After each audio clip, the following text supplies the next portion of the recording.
विचार मुक्ता, सोच पर से पहरे हटाने का एक माध्यम।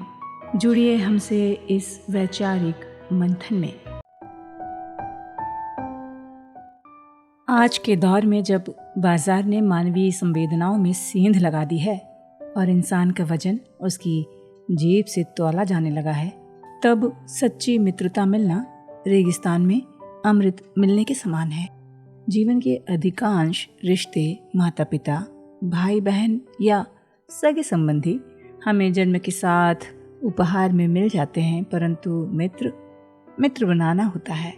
मित्रता अर्जित की जाती है। मित्र का मिलना सौभाग्य का विषय होता है। जिसके पास सच्चा मित्र होता है उसके पास हमेशा एक संबल होता है।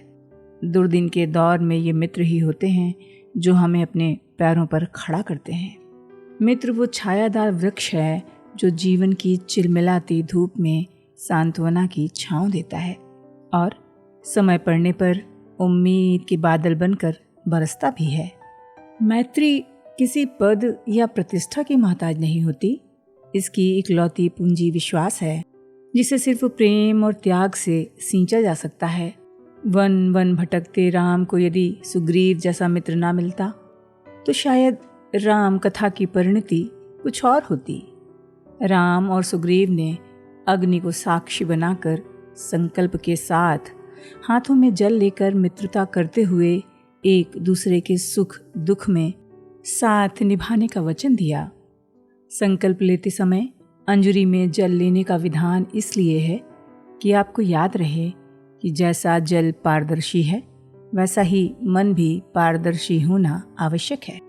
यहाँ किसी तरह का दुराव, छल या कपट नहीं होना चाहिए।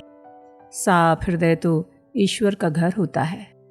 मीत शब्द मित्र से निकला है और ये संबोधनों या फिर ऐसे संबंधों के लिए सुरक्षित हो गया है जो बहुत आत्मीय होते हैं। अतीत साक्षी है। जिन्होंने मैत्री के नाम पर विश्वासघात किया है, बाद की पीढ़ियों ने उन्हें कभी माफ नहीं किया। ऐसे खलनायकों का नाम लिखते समय इतिहास की स्याही और भी कड़वी हो गई।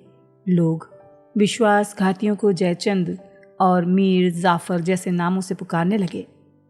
लेकिन मैत्री के इतिहास में सुदामा के चावल का किस्सा मन को बासंती कर देता है। कृष्ण और सुदामा की मैत्री जगत प्रख्यात है। मित्र सही राह दिखाने में कभी संकोच नहीं करते। मुंशी प्रेमचंद की कहानी पंच परमेश्वर के अलगू चौधरी की जो मानसिक घटनाक्रम है वो आज भी लोकप्रिय है। मित्रता की परीक्षा विपदा में ही होती है और कहा भी गया है, धीरज धर्म मित्र अरुनारी, आपद काल परखिए चारी। सच्चे मित्र के साथ संबंध सावधानी चाहते हैं। यदि ऐसा मित्र रूठ जाए तो उसे मनाना पहली प्राथमिकता होनी चाहिए। इस संदर्भ में एक कथा याद आती है। दो मित्र एक रेगिस्तान से गुजर रहे थे। रास्ते में किसी बात पर बहस हुई। एक मित्र ने दूसरे को थप्पड़ मार दिया। जिसे थप्पड़ लगा उसे बहुत दुख हुआ। उसने कुछ कहा नहीं। उसने रेत पर लिखा, आज मेरे सबसे अच्छे मित्र ने मुझे थप्पड़ मारा। वो आगे बढ़ गए। उन्हें एक झील मिली। वहाँ नहाते समय थप्पड़ खाने वाला मित्र दलदल में फंस गया। उसके मित्र ने अपनी जान की बाजी लगाकर उसे बचाया। बाहर आते ही उसने एक पत्थर पर लिखा, आज मेरे सबसे अच्छे मित्र ने मेरी जान बचाई। उसके मित्र ने पूछा, जब मैंने तुम्हें मारा था तो तुमने रेत पर लिखा था और जब बचाया तो पत्थर पर, ऐसा क्यों? उसने मुस्कुराकर जवाब दिया, जब मित्र दिल दुखाए तो उसे रेत पर लिखना चाहिए जिससे क्षमा की हवाएं उसे मिटा सकें, लेकिन जब कोई मित्र उपकार करे तो उसे पत्थर पर लिखना चाहिए जिससे उसे कोई मिटा न सके। मित्र ही सच्चा स्वजन होता है। रहीम ने लिखा है, रूठे स्वजन मनाइए। मित्र माला के मोती जैसे होते हैं।